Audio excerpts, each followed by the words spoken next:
Now this slide shows you a crystalline material and an amorphous material. So can somebody define for me what a crystalline material is?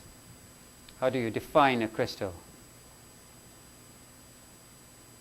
How do you know whether this is a crystal or not?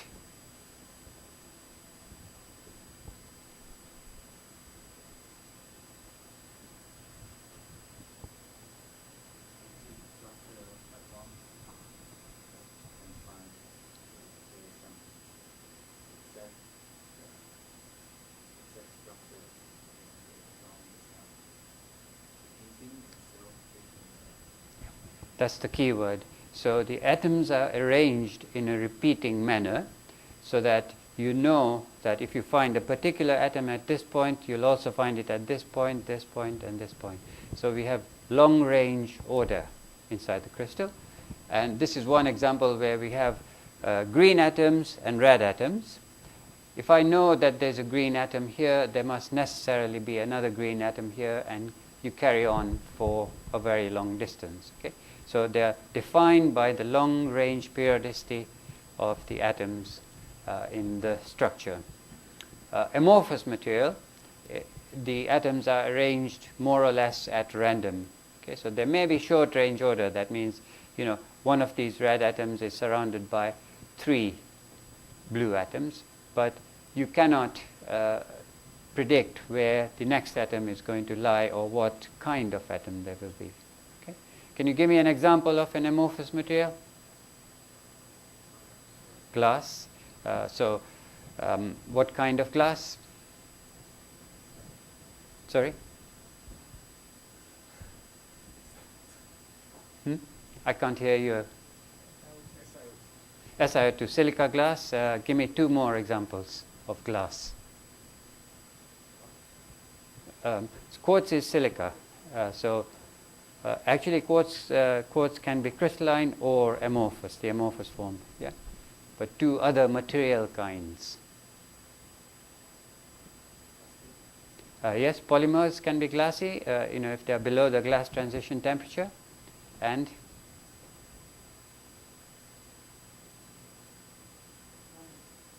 ceramics can be glassy. So give me one more.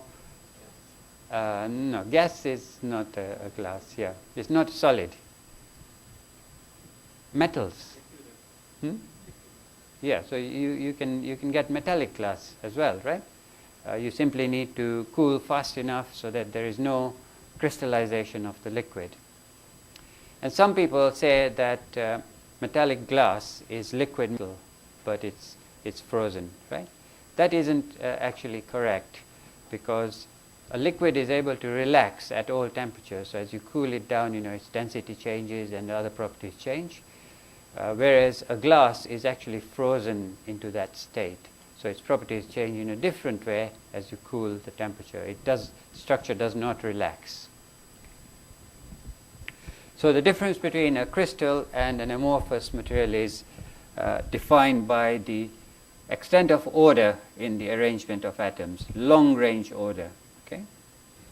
But liquids can also be crystals. Yeah? Can you give me an example of a product that you use every day which has liquid crystals in it? Yeah, liquid crystal displays. Yeah? So basically, the definition of a liquid is that it can't support a shear stress. Okay? That means it flows. So this is a liquid with elongated molecules, and the molecules can slide past each other. Therefore, it's a liquid. But you can clearly see that there is some sort of order in this. Okay? Therefore, it's not a random arrangement of molecules. It's actually a liquid crystalline material.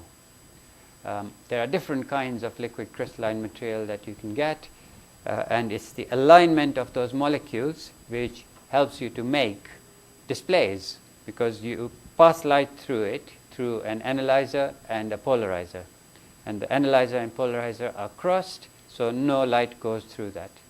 When you apply an electrical field, the molecules align along one of those grids, and therefore allows light to go through. Okay? So liquid crystalline displays exploit the fact that it's a liquid, so the molecules can easily swing around if you apply an appropriate field.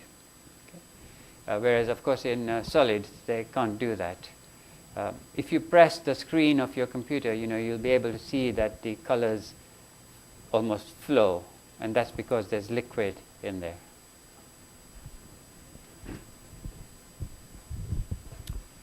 Right. This is a very beautiful picture, and what most people would recognize as crystals.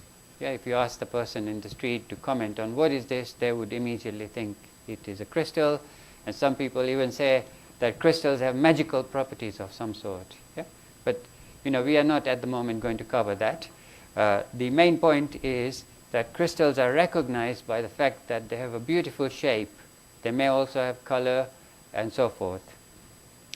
But we are interested in a more general form of crystal. So, for example, this is a single crystal, right? Do you recognize what this is? It's a turbine blade for an aircraft engine to work in the very high temperature region of the aircraft engine. And this part of it is a single crystal. Okay? It's made out of a nickel alloy. And what you do is you start solidification from here, and you're solidifying in a temperature gradient, so you get lots of crystals growing in this direction, and the one that is growing fastest fills up this spiral and blocks all the others. And therefore, the rest of it solidifies as a single crystal. Why do we need a single crystal for something that's operating at a very high temperature, something like 1400 degrees centigrade, and rotating extremely fast? Why do we need that? Sorry, louder please. Heat expansion will happen whether it's a single crystal or a polycrystal. Creep. Why does using a single crystal reduce creep? Yeah. So grain boundaries accelerate creep deformation. Why is that? What's wrong with grain? That's right. So the diffusion coefficient inside a boundary is higher than inside the volume of the material because the crystals don't match very well at interfaces. Okay? And you also pointed out that there could be some grain boundary sliding. So at high temperatures, grain boundaries weaken the material, but at low temperatures they strengthen the material because they provide obstacles to the propagation of slip between crystals. So here the crystal shape is an engineering shape. It's got an aerodynamic shape which provides thrust for the engine.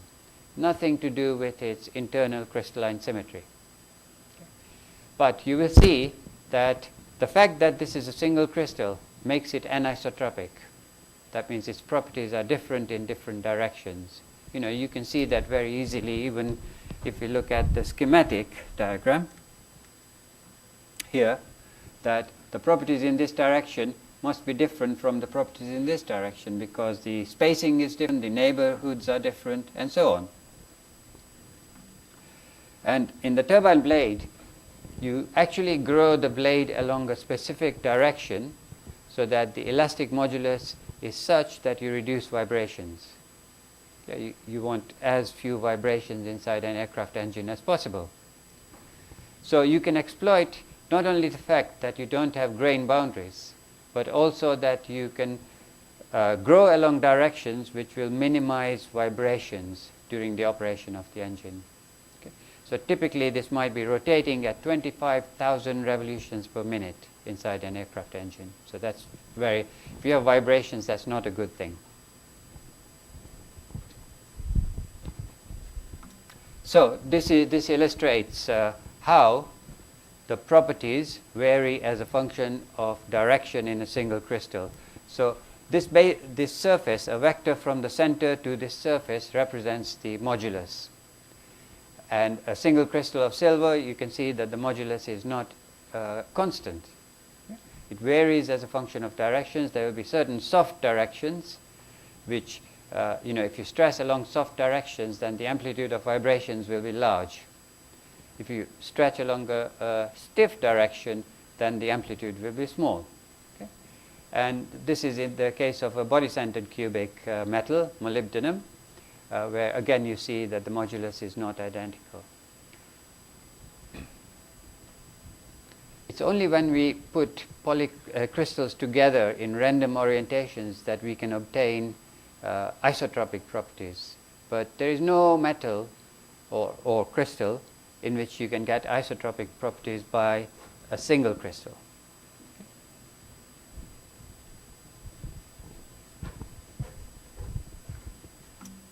Okay, so the vast majority of engineering materials that we deal with are not single crystals, they are polycrystals. Here is a typical example of an optical micrograph which shows hundreds of crystals which are packed together in such a way that you fill the space. So there are no holes in this material. When the crystals grow, they're growing from different points, they will touch, and therefore they will fill all the space. And these are the boundaries between the crystals, the so-called grain boundary. So another name for a crystal is a grain, because it's like a grain of salt. Yeah? In fact, a grain of salt might itself be a single crystal. So we have these crystals, and in between them we have some grain boundaries. And crystallography is not just about single crystals. We need to look at how crystals of different kinds, when we put them together, they behave. Okay? So we will have grain boundaries, and the grain boundaries will not be identical. This boundary here, which is between this crystal and this crystal, will be different from this boundary here. And you can see that there are some special boundaries as well. So that actually is an annealing twin. And you can see that the shape of that boundary tends to be nice and straight because they are low energy interfaces which are much better fit between the two crystals than a boundary of this sort. Okay? So there's a lot of complexity in this, and we can engineer that complexity to get the best properties. And the properties need not be mechanical. They can be electrical properties, for example, or magnetic properties, and so on. Yeah, so can you give me an example of a material where we control the grain structure in order to obtain the best magnetic properties? Yeah? Silicon steel, in order to get least resistance to the movement of domains, right? Magnetic domains.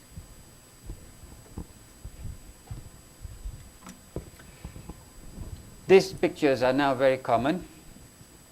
The micrograph that I showed you first gives you the shape of the crystals and the size of the crystals, but it doesn't tell you anything about the orientation of the crystal.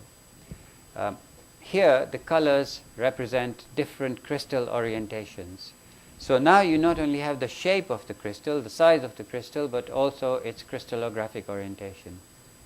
And this technique you can use on a scanning electron microscope or a transmission electron microscope, because you get diffraction information from all of the individual crystals, collect all that, and produce a map like this. And you should realize that this is a very nice looking map, but there is a huge amount of information locked away in that. When you do an EBSD, electron backscatter diffraction experiment, you are collecting a vast amount of data. And in 99% of the cases, you don't make use of that data. You just look at the picture, and present it. But in 99% of the cases, you do not do an analysis of the orientations of the crystals and how this boundary interacts with this boundary, and so on and so on. So you should spend at least a month on every picture looking at the detail, and then you will discover something new. Yeah? Of course, you may not have time to complete your PhD, but you will be excited by the information that you see. Okay. Now I'm going to introduce you to a concept which is completely imaginary. It doesn't exist, but we like to find patterns in data, and this is a way of doing that for arrangements of atoms. Okay? So when we talk about a lattice like this, a lattice is an array of points. It doesn't exist. It's in our minds. Okay? We are not yet putting any atoms on this, but this is a two-dimensional lattice. It's a square lattice. We have a set of points here, and we've drawn lines between the points. I could have chosen a different shape here to represent the same set of points. For example, if I draw this array of points,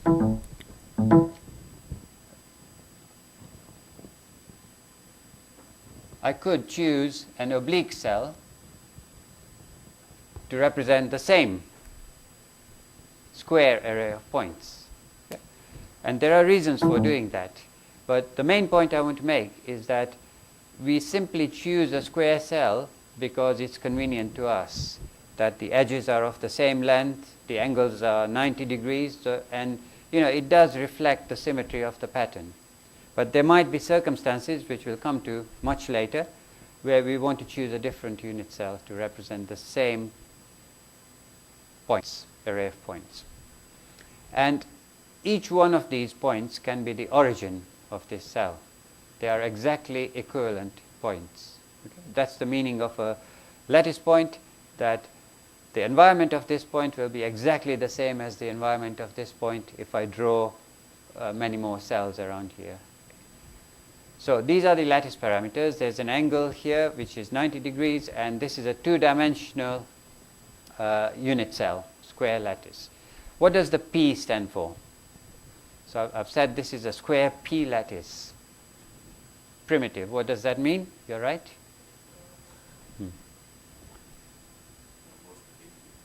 Sorry?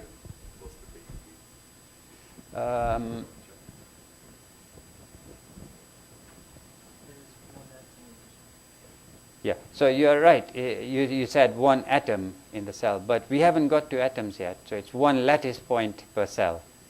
You can have more than one atom in the cell and it can still be primitive. Yeah, I'll show you later. But it means that you have just one lattice point per cell. But why are we saying one? Because we've got 4 over here. Why is there just one lattice point per cell?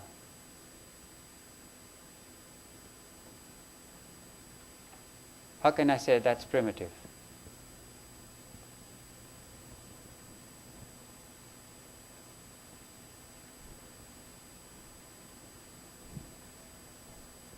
Any ideas?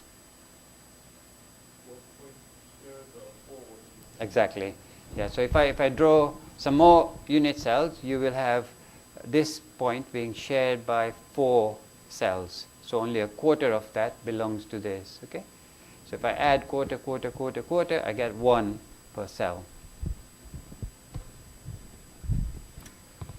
These are some alternatives where we've changed the length of the edge so that we have rectangles. This is the primitive rectangular lattice, and this is a centered lattice, a unit cell. So we have a lattice point at half in addition to a lattice point at 0, 0. Okay? So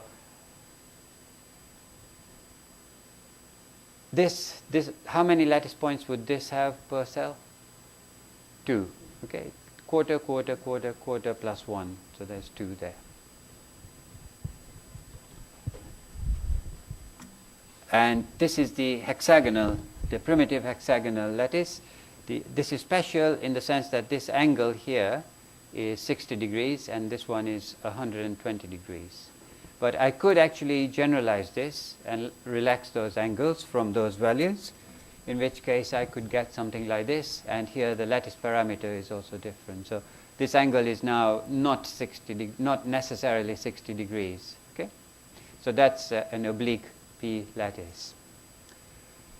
Now the interesting thing is these are the only possible patterns you can get in 2 dimensions.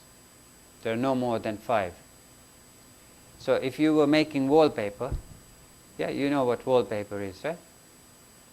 You don't use it very often in Korea, but in Europe, you, instead of painting, you put patterns of paper on the wall with flowers or whatever you like. And in principle, there are only 5 different kinds of wallpapers you can buy, because any other pattern that you draw will simply fall into one of these 5 arrangements. So how come you can buy many more than 5 different kinds of wallpapers?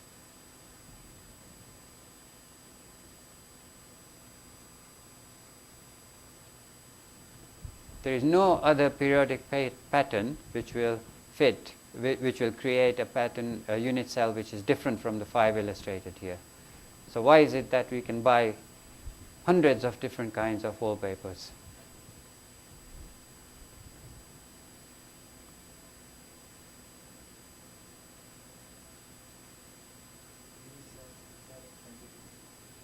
The motif, the atom that we put at each lattice point can be different. It could be a flower or a bee or a cluster of flowers, etc. Okay? But the basic pattern will be one of 5 different kinds. Okay? Of course, you could have random as well, but a random pattern is very much more difficult to print when you are producing, lots and lots of wallpapers. So probably you would pay an enormous amount if you ask them to produce you a random wallpaper pattern.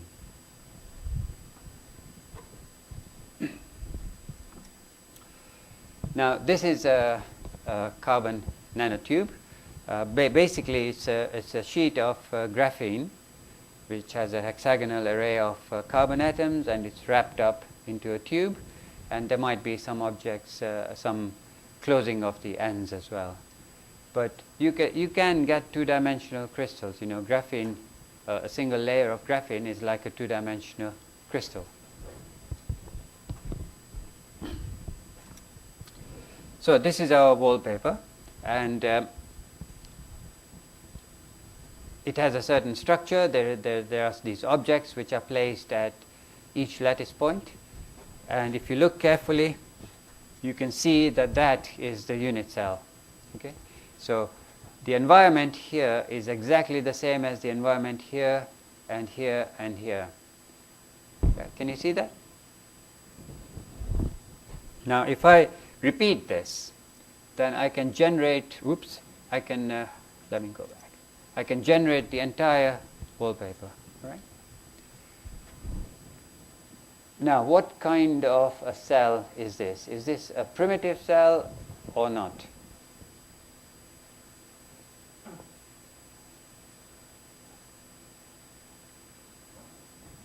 Yeah? You see that? Is the environment of this point exactly the same as the environment of this and this? Yeah? That means you have a lattice point here, and it's a centered rectangular cell. Okay? And if I repeat this cell, I can generate the whole pattern. How about these? Which of these patterns are unit cells?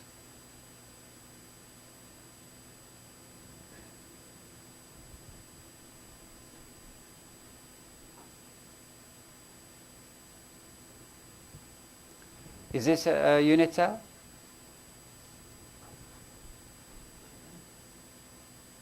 Yeah, this illustrates the fact that we can have the same array of points represented by different unit cells. So previously we had a rectangular centered cell. This is now an oblique cell. But is that a unit cell?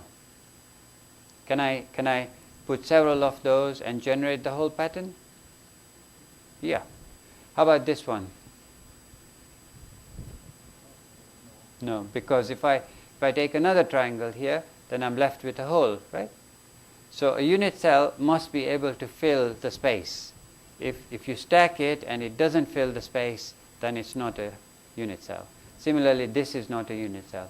And you could argue that if I take one of these and one of these, then that fills space, but that's not the definition of a unit cell. You are using two different cells. There is a material like that, which has two different unit cells stacked together. About 2 years ago, there was a Nobel Prize given for a discovery which was made about 20 or 30 years ago.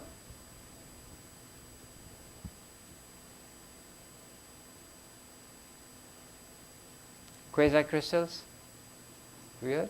So that involves, if you take one pattern and you stack it, it won't fill space. But if you take two different patterns, you can tessellate them to fill all space. Okay. And then you also get interesting properties which we'll come to later. So the definition of a unit cell is that it must be able to fill all space. And we need to go a little bit further. These cell edges not only have magnitudes, which we call the lattice parameters, but they also have directions. So they are vectors. Okay? And this is A1 is called a basis vector, and A2 is also called a basis vector.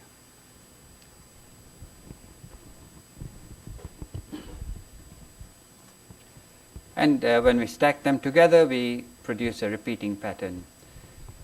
If we extend what we've done so far into 3 dimensions, we have exactly the same principles. We are still working with imaginary points, and therefore we can define cells which are different but represent the same set of lattice points.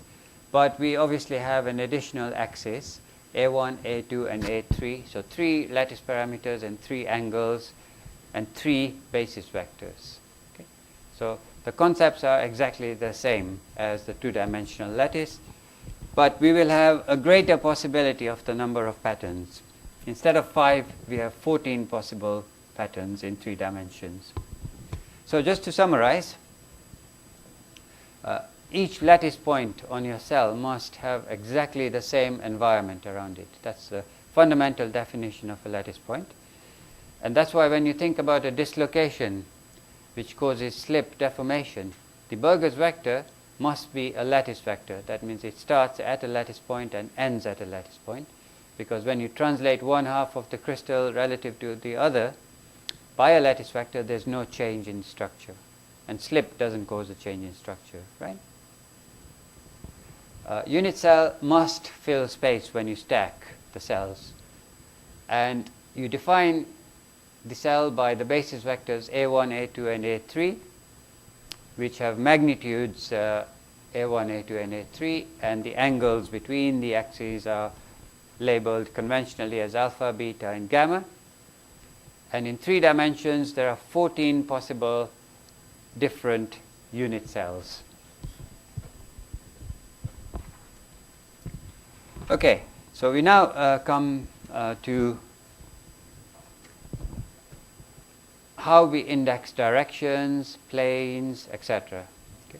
Now, in the case of directions, let's say we are thinking about a vector u. We can write that vector as the sum of the weighted sum of the basis vectors, like u1, a1, plus u2, a2, plus u3, a3. So this forms our coordinate system, and you define the vector in terms of that coordinate system. And these components you write using square brackets, and those are the Miller indices of the direction. Okay? So Miller was a geologist in Cambridge University, actually, in the Earth Sciences department. The Miller indices are named after him. So here this vector u is obtained by translating 1 along here and 1 along here, and therefore the Miller indices are 1, 1. How about this one? Let's say it's going half along here. Okay, what would you label this as? The vector u?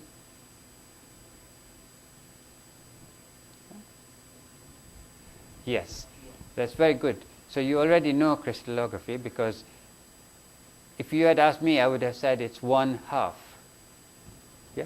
Because it's going 1 along here and 1/2 along here. So why have you chosen to call it 2, 1? Because we like integers, right? Yeah. So this vector is actually exactly 1.5, but its direction is parallel to 2, 1. So you label it as 2, 1. But if you wanted to be accurate, say you were looking at the Burgers vector of a dislocation, then 2, 1 would not be correct. Yeah? You could write it in different ways.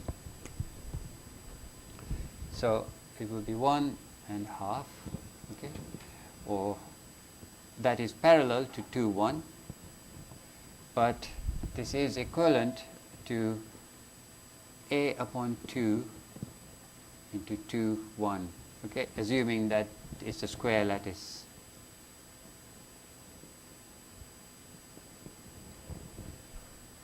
Yeah. So it depends on what you're doing. If you're just referring to a general direction, then you call it 2, 1.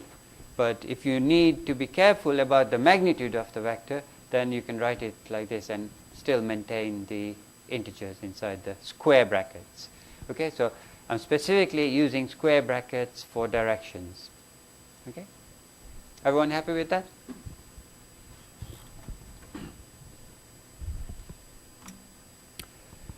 How about this? What would you call this direction? What are the Miller indices of this direction? Yeah? -1, 1, -1 and 1. And instead of writing -1, 1, you write bar 1, 1. Okay?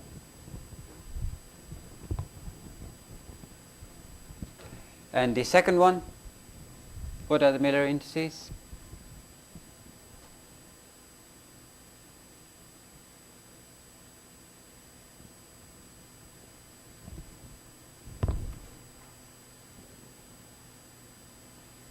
Two, 1. So this genuinely is going 2 along A1 and 1 along A2. Okay? So directions are fairly easy to index. And in 3 dimensions, what would you call this vector? 1, 1, 1. And this one? Yeah, because it doesn't have any component along A1. So that's 0, 1, and 1. Okay, now we have a small problem which comes from symmetry. So assume that this is a primitive cubic unit cell. Okay, that means all the edges are of equal length and all the angles alpha, beta, and gamma are at 90 degrees. Then this direction is 1, 0, 0 because you're going 1 along A1 and 0 along that and that. But I could have chosen my origin differently and call this the x-axis, in which case this would be 1, 0, 0, or this one. Okay? So the arrangement of atoms along this direction is exactly the same as along this direction or this direction. And whether we call that 1, 0, 0 or 0, 0, 1 depends on our choice of axes, right? So it's arbitrary. So all of these directions are said to be crystallographically equivalent. Properties along those directions are precisely identical, and what you index them as depends on your choice of origin. Okay? So in order to identify crystallographically equivalent directions, instead of writing 6 of these, you use brackets like this, the braces. Okay? So that tells me that you're referring to a direction which could be parallel to 1, 0, 0, 0, 1, 0, 0, 0, 1, bar 1, 0, 0, and so on. Yeah.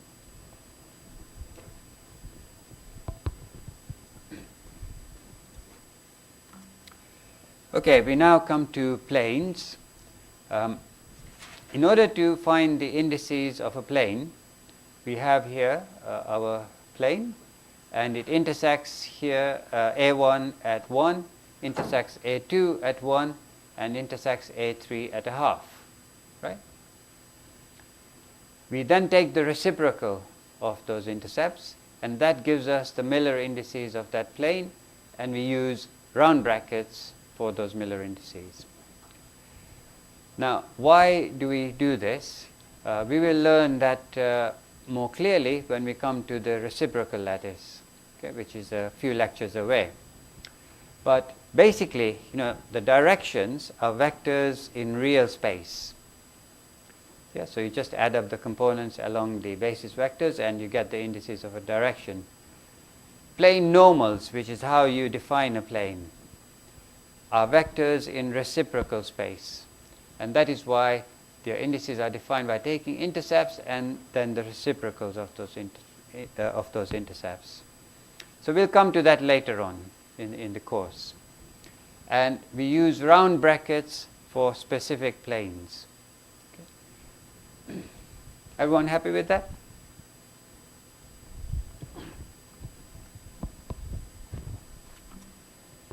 What are the indices of this plane? 1, 1, 1. Very good. Okay, so the intercepts along these axes are 1, 1, 1, and therefore the reciprocal of that is also 1, 1, 1, and we use square brackets to identify that specific plane. How about this one? Sorry? 0, 1, 0. What are the intercepts?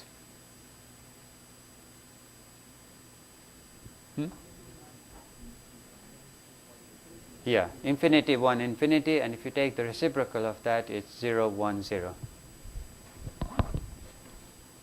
There. Okay? Right, this one.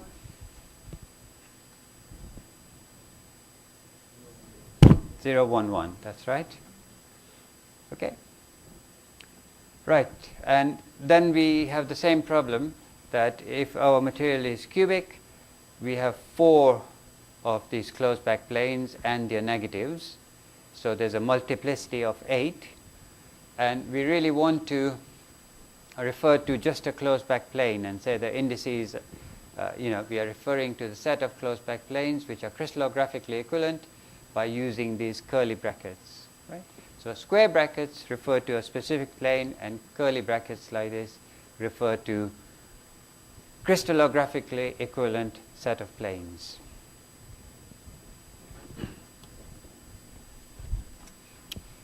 Okay, now I said to you that this course will deal completely generally with crystals, not just metals. We might deal with a crystal which has 56 atoms. Yeah, so do you know an example of a crystal with a large number of atoms inside the unit cell? It actually happens in steels. Cementite, yeah? 56 atoms in the cell. So although it's very easy to draw this diagram here, which is body-centered cubic, it's no longer easy when you have a very complicated crystal structure. So my recommendation is you don't draw three-dimensional diagrams. They're not terribly useful as soon as you get away from the simplest of structures, because you need to rotate, look along different directions, and even then it can be confusing because of overlap. Yeah? This is called a structure projection. We are projecting along the z-axis here, and this lattice point is located at a height half, half, half, right? We don't put the x and y coordinates because they are already apparent on the diagram, but we put the z coordinate. And when we don't put coordinates, that means there's a lattice point at 0 and at 1. Okay, so 0 and 1. Okay. So this is called a structure projection, and it's much, much easier to visualize than looking at something which is three-dimensional.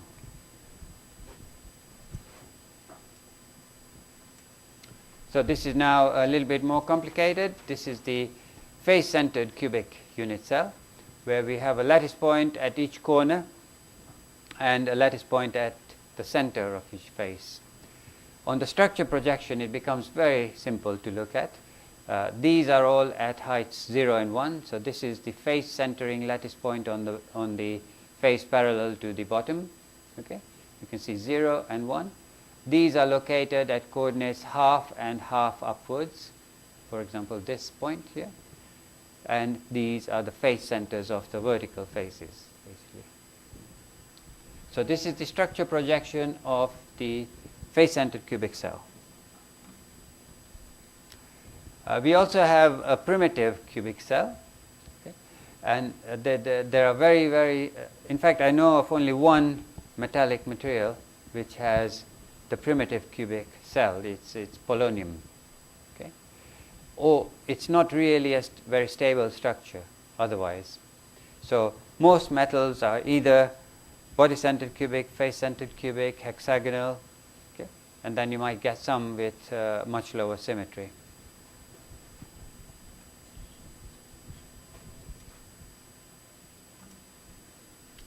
So these are the structure projections of the primitive, the body-centered, and the face-centered cell. So just as for primitive we write the symbol P, for body-centered we have the symbol I, because it's a German word for body-centered which begins with I. Okay?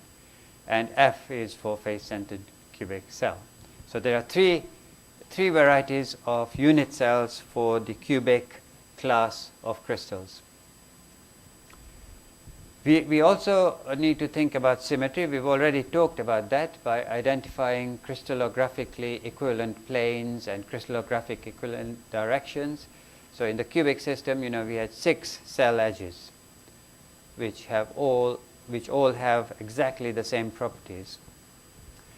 If I change that to tetragonal, then the A axes are identical in the basal plane, but the C axis is different. So the symmetry changes, and now I have 4 equivalent 1, 0, 0 directions, not 6. Okay? And so on. This is a mirror plane. So if I put an object like this, I will see another object at that location. This is a 4-fold rotation axis. That means if I rotate by 90 degrees, then I will find an object like this at that location, and here and here. So a 4-fold rotation axis is called a tetrad. I will come to that in more detail later.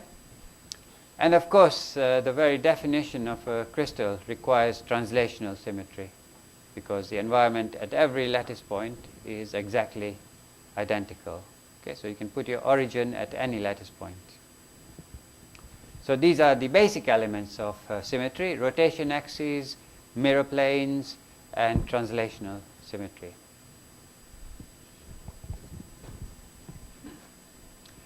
There is another aspect which is a little bit more difficult to visualize. We will look at a 2-dimensional visualization of this when we do stereograms.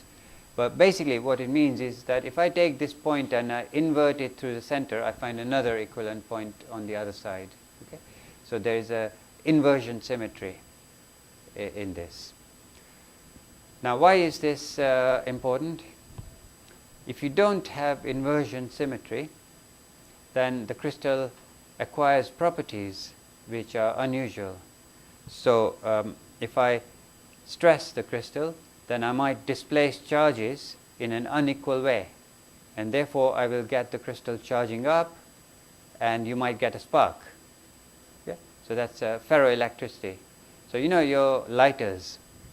In the old days, the lighters had a flint stone, which is a stone which you which you strike and you get a spark. But nowadays it has a piezoelectric crystal, which when you hit will produce a spark. And that's the same in gas cookers. Yeah? You hear the click, click, click sound, that sparks coming out when you strike a piezoelectric crystal. So those will not have this center of symmetry. Okay?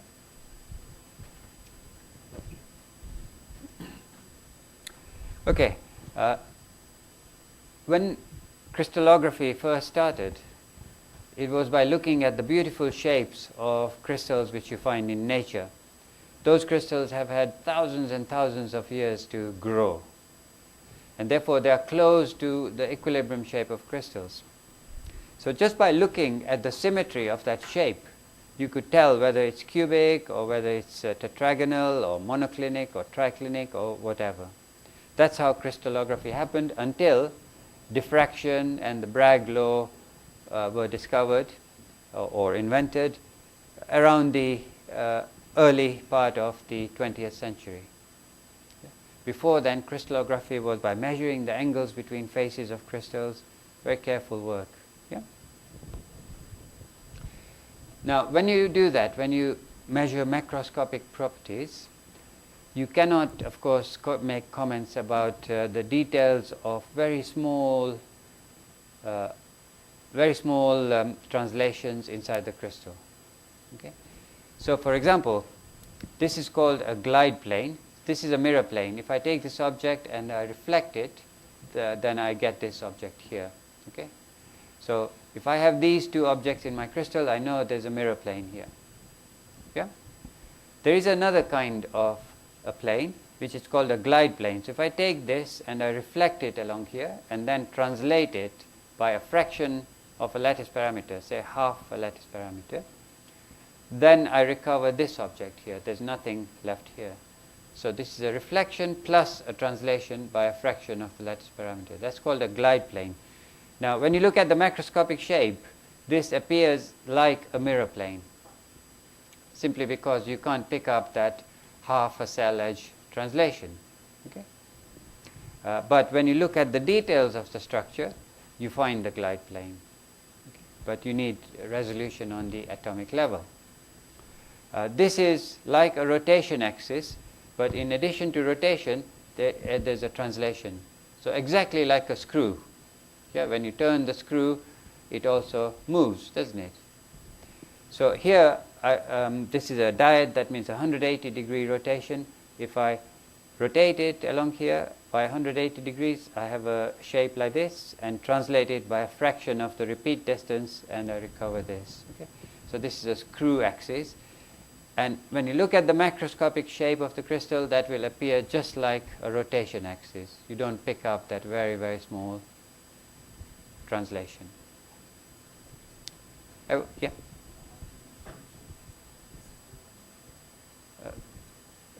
A screw and a glide? Yeah. So in this case, let's look at the screw first.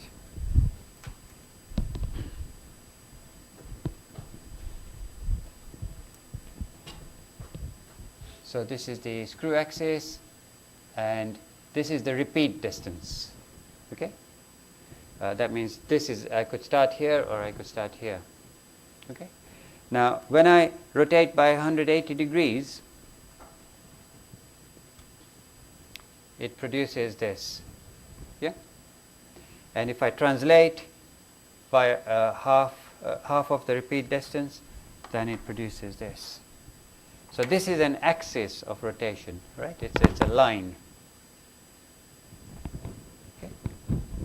Now a glide plane is a plane, and I should really draw it as something like this.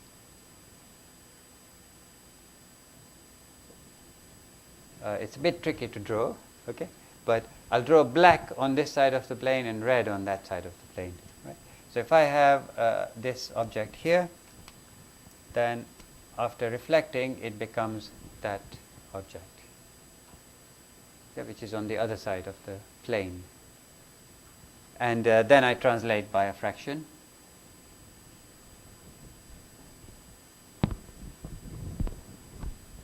Yeah. So just reflection would make this plane a mirror.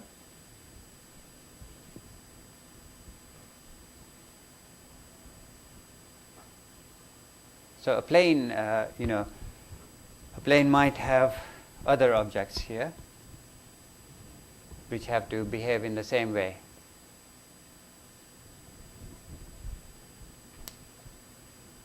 Okay?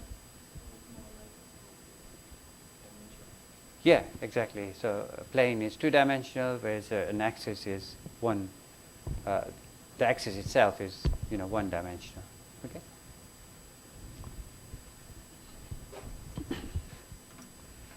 Right.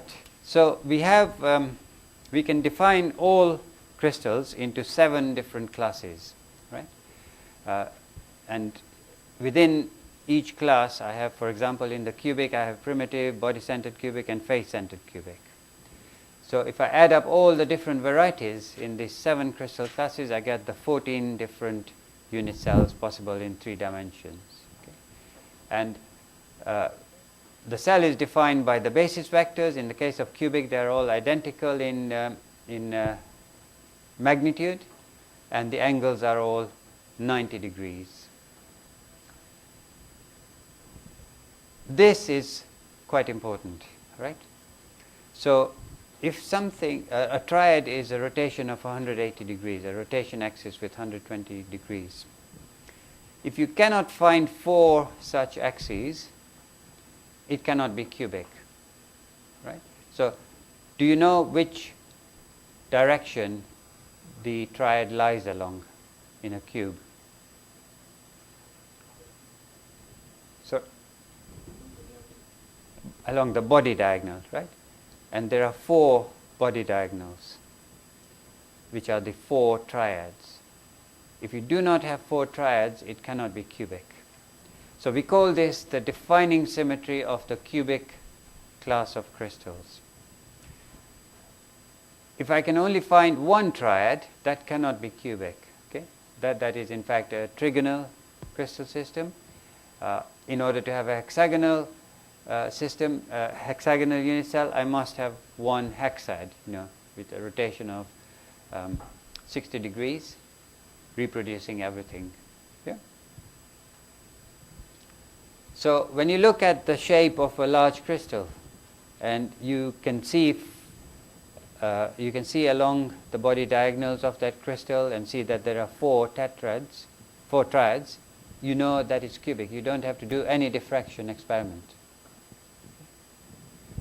And similarly, if you can find a hexad, then it has to be in the hexagonal class. It cannot be in any of the others, because none of the others have a 6-fold rotation axis.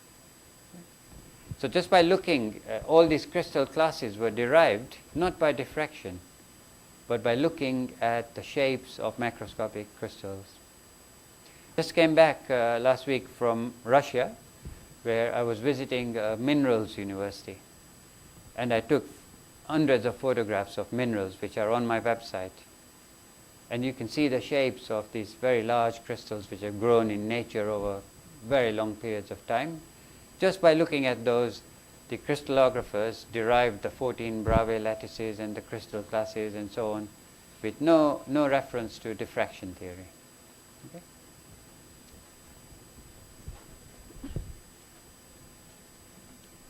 Okay, so these are our 14 crystal classes. We have cubic P, F, and I.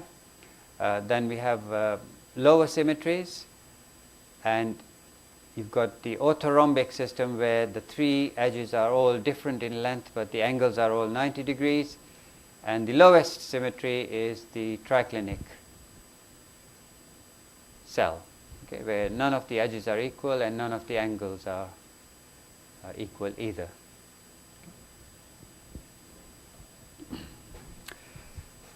And this is a much simpler way of looking at those 14 as structure projections rather than the 3-dimensional cells. Is everyone happy with that? Okay, so I've taught you enough for you to complete quiz 1. Okay? And please do that, because you will be able to see what you don't understand.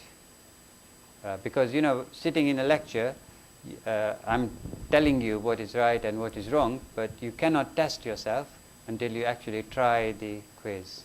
Okay? So the purpose of the quiz is not simply to give you a mark at the end of the course, but so that you follow the lectures as we progress. And the second lecture then is not more difficult than the first lecture. Okay? Okay, so we will stop here today and see you tomorrow.